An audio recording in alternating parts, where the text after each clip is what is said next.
October 31 Thalayolaparambu saint George പള്ളിയിൽ ജപമാല മാസാചരണത്തിൻ്റെ സമാപനം ഭക്തിപൂർവ്വം കൊണ്ടാടി. വിശുദ്ധ കുർബാനയ്ക്കും പ്രദക്ഷിണത്തിനും ശേഷം കുടുംബ കൂട്ടായ്മയുടെ 9 സോണുകളുടെ ആഭിമുഖ്യത്തിൽ ജപമാല രഹസ്യങ്ങളിലെ 9 സംഭവങ്ങൾ ആവിഷ്കരിക്കപ്പെട്ടു.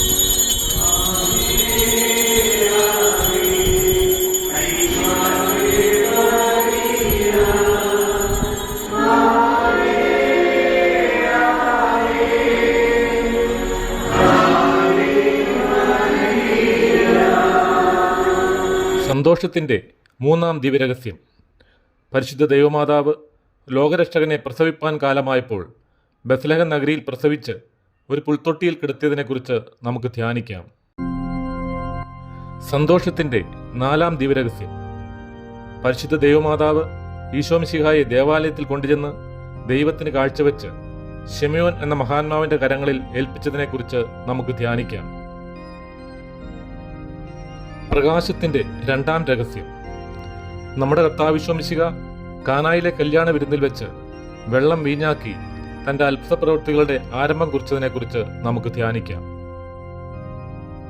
ദുഃഖത്തിൻ്റെ 1-ാം ദിവ്യരഹസ്യം.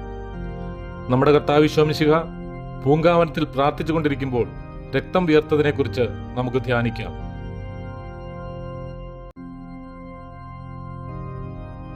ദുഃഖത്തിൻ്റെ 2-ാം ദിവ്യരഹസ്യം.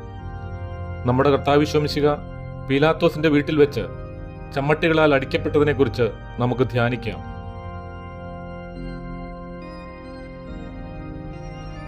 ദുഃഖത്തിന്റെ 3-ാം ദിവ്യരഹസ്യം. നമ്മുടെ കർത്താവ് ഈശോമിശിഹായെ യൂതന്മാർ മുൾമുടി ധരിപ്പിച്ചതിനെക്കുറിച്ച് നമുക്ക് ധ്യാനിക്കാം.